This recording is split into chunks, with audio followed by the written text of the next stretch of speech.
అయితే విషయం చూసుకోవాలనుకుంటున్నారు వాళ్ళు స్త్రీలు కానీ పురుషులు భర్తని ఎవరైనా సరే వాళ్ళు ఎంత దూరానైనా వాళ్ళని మీ యొక్క మాట మీరు పలికినప్పుడల్లా వాళ్ళ గుండెల్లో రైలు పరిగెత్తినట్లుగా వాళ్ళకి తెలియకుండానే ఒక అలజడి, వాళ్ళకి తెలియకుండానే ఒక టెన్షన్, వాళ్ళకి తెలియకుండానే వాళ్ళ మనసు అనేది అది ఒక రకమైన లోనకి లాగినట్టు ఫీలింగ్ వచ్చింది అన్నమాట. అటువంటి పవర్ఫుల్ గల ఒక స్విచ్ బోర్డ్స్ని ఈరోజు మీకు నేను తెలియజేస్తున్నాను. ఏ పని చేస్తున్నా సరే, మీరు తింటా తిరుగుతే ఎట్లా ఉన్నా సరే ఈ యొక్క అక్షరాన్ని మీరు మీ మనసులో కంటిన్యూ చేస్తూ ఉండండి. ఈ విధంగా మీరు 24 గంటలు చేయండి. కొమ్ములు తిరిగిన ఆడదైనా సరే తట్టుకోలేక మీకు ఫోన్ చేసి ఏం జరుగుతుంది అక్కడని అడక్కపోతే చూడండి. అటువంటి పవర్ఫుల్ గల ఒక స్విచ్ బోర్డ్స్ని ఈరోజు మీకు నేను తెలియజేస్తున్నాను. అయితే ఈ యొక్క స్విచ్ బోర్డ్స్ అనేది ఏమిటి, మనం ఏ విధంగా దీన్ని చదవాలి అనే దాని గురించి మీకు నేను ఒక క్లారిటీగా తెలియజేసే ముందు ఎవరైనా సరే కొత్త వాళ్ళు వీడియో చూస్తుంటే మన ఛానల్ని సబ్స్క్రైబ్ చేయండి, లైక్ చేయండి, షేర్ చేయండి.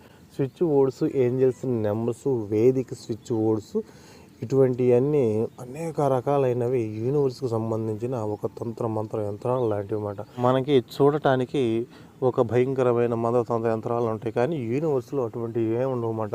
నువ్వు ఏం చేస్తున్నావో తెలియదు, ఏంది నువ్వు ఎక్కడున్నావో తెలియదు, కానీ నీ నోటి ద్వారానే ఆ యొక్క మంత్రంలాగా యొక్క నెంబర్ కానీ స్విచ్ బోర్డ్స్ కానీ కంటిన్యూ అయిపోతూనే ఉండిద్ది. కానీ ఈ రెండిట్లో ఏది ఎక్కువగా పవర్ గల శక్తి గలదంటే ఈ యూనివర్స్ ద్వారా వచ్చిన ప్రతి ఒక్క ఏంజల్ నెంబర్స్ కానీ స్విచ్ బోర్డ్స్ కానీ అదేవిధంగా టెక్నిక్లు కానీ ఏ అయితే ఉన్నాయో అవి మొత్తం కూడా 100% రిజల్ట్ సాధించాయి. ఈ ఎందుకు అంటే అది ఒక ఆకర్షణ సిద్ధాంతం. ఆకర్షణ సిద్ధాంతం అంటే ఏమిటంటే ఈ యూనివర్స్ అంటే విశ్వం అన్నమాట. విశ్వం అంటే మనకు వచ్చేసరికి తెలుగులో ప్రకృతి అని అంటాం. ఆ వాళ్ళు ఇంగ్లీష్ వాళ్ళు దీన్ని యూనివర్స్ అన్నారన్నమాట. హిందూ శాస్త్ర ప్రకారం ఆదిశక్తి అని మనం చెప్పుకోవడం జరిగింది అన్నమాట. ఈ యొక్క ఆదిశక్తి అనేక రూపాలలో మనం ఈ రోజున కొలిసే దేవుళ్ళను మనకు ప్రసాదించి వాళ్ళను మనం పూజించేలాగా చేసిందని మనకు తెలుసు.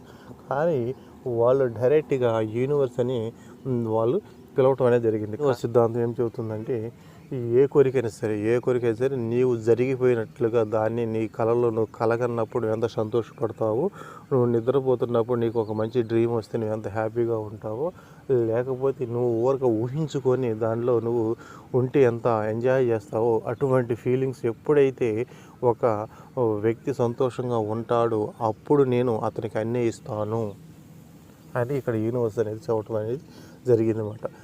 మీరు ప్రేమిస్తున్న స్త్రీ మిమ్మల్ని ప్రేమించడం లేదు, మీరు ఆ యొక్క స్త్రీ మిమ్మల్ని ప్రేమిస్తుంది, ఆ యొక్క స్త్రీకి నేనంటే చాలా ఇష్టం అని ఎప్పుడైతే ఆ యొక్క స్త్రీ ప్రేమలో నువ్వు మునిగిపోయి తేలుతూ ఉంటావో ఆ యొక్క ఫీలింగ్ని ఎప్పుడైతే ఈ యొక్క యూనివర్స్కి నువ్వు తెలియజేస్తావో, ఎస్ యూనివర్స్ నేను పలానా స్త్రీని ప్రేమిస్తున్నాను, ఆ యొక్క స్త్రీ కూడా నన్ను ప్రేమిస్తుంది, ఇద్దరం చాలా హ్యాపీగా ఎంజాయ్ చేస్తున్నాం, తిరుగుతున్నాం అని నువ్వు బాధపడకుండా ఆ యొక్క దుఃఖాన్ని కూడా నువ్వు తీసివేసి సంతోషంగా హ్యాపీగా ఉంటావు, అప్పుడు నేను దాన్ని నీకు నేను ఇస్తాను అని యొక్క యూనివర్స్ అనేది యొక్క యూనివర్స్ ఆకర్షణ సిద్ధాంతంలో చెప్పబడి ఉందన్నమాట.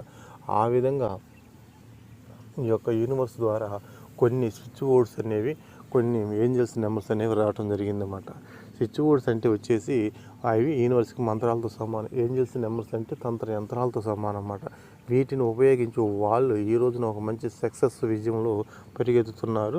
మనం మంత్రతంత్రాలు అనుకుంటూ వీటిని పూజించుకుంటూ కొంతమంది చేయలేక, కొంతమంది ఇబ్బంది పడుతూ తట్టుకోలేక వేలు ఖర్చు పెట్టి వాళ్ళకి కావాల్సిన స్త్రీని పురుషుడిని ఎవరైనా సరే వశం చేసుకోవాలని ఈ విధంగా వాళ్ళు మరుగు మందుల ద్వారా అనేక రకాలైన పద్ధతుల్లో ఒక వ్యక్తిని వశం చేసుకోవటం అనేది జరుగుతుంది. ఇటువంటి ఏమీ అవసరం లేదు. మీరు మీ గుండెని నిబ్బరంగా చేయండి. అంటే మీరు ఒక స్త్రీని ప్రేమిస్తున్నారు, కానీ ఆ స్త్రీ మిమ్మల్ని ప్రేమించడం లేదు, కానీ ఆ స్త్రీ అంతటా ఆ స్త్రీ మిమ్మల్ని వశం చేసుకోవాలి, ఆ స్త్రీ అంతటా ఆ స్త్రీ మిమ్మల్ని పిలవాలి, ఆ స్త్రీ అంతటా ఆ స్త్రీ మీ దగ్గరకు రావాలి, మీకు ఐ లవ్ యూ అని చెప్పాలి అనుకున్నప్పుడు మీరు మీ మనసులో ఉన్న బాధను తీసేసి ఆ యొక్క స్త్రీ నాకు వశమైపోయింది, ఆ స్త్రీతో నేను ఎంజాయ్ చేస్తున్నాను, ఆ యొక్క స్త్రీ అంటే నాకు చాలా ఇష్టం, ఆ స్త్రీకి కూడా నేనంటే చాలా ఇష్టం అని ఈ విధంగా మీరు ఆ యొక్క స్త్రీ ఊహల్లో మునిగిపోతూ తేలుతూ మీకు ఎప్పుడు టైం దొరికితే అప్పుడు నేను వీడియో మీద ఇస్తున్న ఈ యొక్క స్విచ్ బోర్డ్స్ని, ఈ యొక్క చిన్న అక్షరాన్ని మీరు మీ మనసులో తలుసుకుంటూ ఉండండి. అంటే ఆ యొక్క స్త్రీని మీ మనసులో ఫీలింగ్ తెచ్చుకొని ఊహించుకోండి అన్నమాట. ఎగ్జాంపుల్ మీకు చెప్పాలంటే నేను ఆ యొక్క స్త్రీ గురించి ఒక 2-3 నిమిషాలు ఆలోచన చేశాను. ఆ యొక్క స్త్రీతో కలిసిమెలిసి నవ్వుతున్నట్టుగా, తిరుగుతున్నట్టు, హ్యాపీగా ఉన్నట్టు అప్పుడు ఈ యొక్క స్విచ్ బోర్డ్స్ని మీరు ఒక 5-10 నిమిషాలు మీరు జపం చేయండి. ఇలా తలుచుకుంటూ ఉంటారో ఆ స్త్రీ ఎంత దూరాన సరే ఆ యొక్క స్త్రీ గుండెల్లో రైలు పరిగెత్తడం అనేది జరిగిద్ది. తెలియని ప్రేమ అనేది మీ మీద ఏర్పడిద్ది. ఏదో జరుగుతుంది, ఏదో జరగబోతుంది అనే యొక్క స్త్రీ మీకోసం పరితపించిపోయిద్ది మాట. ఏం జరుగుతుందో నాకు తెలియని పరిస్థితుల్లో ఆ యొక్క స్త్రీ గందరగోళంలో ఉండిపోయిద్ది అన్నమాట. కాకపోతే ఇక్కడ ఒకటి, ఆ యొక్క స్త్రీ మీకు తెలిసి ఉండాలి, మీకు పరిచయం అయి ఉండాలి. మీకు అంతకుముందు ఒకవేళ మేము మాట్లాడుకొని ఉన్నా సరే, విడిపోయి ఉన్నాం అనుకున్నా పర్వాలేదు, కానీ నీకు ఆ యొక్క స్త్రీకి మొహ పరిచయం అనేది ఉండాలన్నమాట. ఆ విధంగా ఉంటేనే మీకు రిలేషన్షిప్ అనేది ఏర్పడుద్ది. అంతేగాని నేను మొన్న ఒక పెళ్ళికి వెళ్ళాను, అక్కడ ఒక స్త్రీని చూశాను, ఫోటో తెచ్చుకున్నాను, ఆ యొక్క స్త్రీతో నేను చేయవచ్చు అంటే ఆ విధంగా కుదరదు. ఉన్న స్త్రీతో మీరు ఏం చేస్తారంటే ఆ యొక్క స్త్రీని మీరు ఊహించుకొని మీరు ఈ యొక్క సిచ్యువేషన్ చదువుతారు. అప్పుడు మీరు ఏం చేస్తారు, అంతమంది మీకు పరిచయం ఉంది కాబట్టి ఆ యొక్క స్త్రీకి మీ యొక్క ఫీలింగ్స్ అనేది ఆ యొక్క స్త్రీకి తెలిసిపోవడం అనేది జరిగిద్ది. కాబట్టి ఏం చేసినా సరే మీకు తెలిసి ఉన్న వ్యక్తుల మీద చేయండి. ఇది 100% మీరు రిజల్ట్ పొందుతారు. కాకపోతే చాలామంది అంటుంది ఏంటంటే ఈ మంత్రతంత్రాలను ఉపయోగించలేకపోతే కొద్దిగా కష్టంగా ఉంటుంది, తేలిగ్గా ఉండేవి మనకి ఇవ్వండి, మేము వాటిని మేము చేసుకుంటామని అడుగుతారు. కాబట్టి మీకు చాలా సింపుల్గా సునాయాసంగా ఎటువంటి ఖర్చు లేకుండా ఒకరికి అర్థం కాకుండా ఎదుటి వాళ్ళకి కూడా తెలియకుండా ఉండటం కోసం ఈ యొక్క స్విచ్ బోర్డ్స్ను మనం వినియోగించి మీకు కావాల్సిన మీ జీవితంలో ఏది కోల్పోయారో దాన్ని పొందడం అనేది జరిగిద్ది అన్నమాట.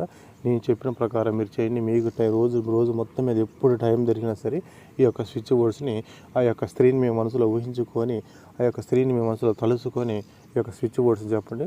కొమ్ములు తిరిగిన ఆడదైనా సరే, మిమ్మల్ని చీచాన్న స్త్రీ అయినా సరే, మీరంటే పడి సచ్చే విధంగా ఆమె పరిగెత్తుకుంటూ రావడం అనేది జరిగింది అన్నమాట. అటువంటి పవర్ఫుల్ గల ఒక స్విచ్ బోర్డ్స్ అన్నమాట. 100% రిజల్ట్ పొందుతారు. నేను చెప్పిన ప్రకారం చేయండి. దీంట్లో ఎటువంటి అనుమానం సందేహం అయితే లేదు. అయితే ఎవరు చేసినా సరే మంచిని ఉద్దేశించి చేయండి, మంచి ఫలితాలు పొందండి. అయితే ఎవరు కొత్త వాళ్ళు వీడియో చూస్తే మా ఛానల్ సబ్స్క్రైబ్ చేయండి, లైక్ చేయండి, షేర్ చేయండి.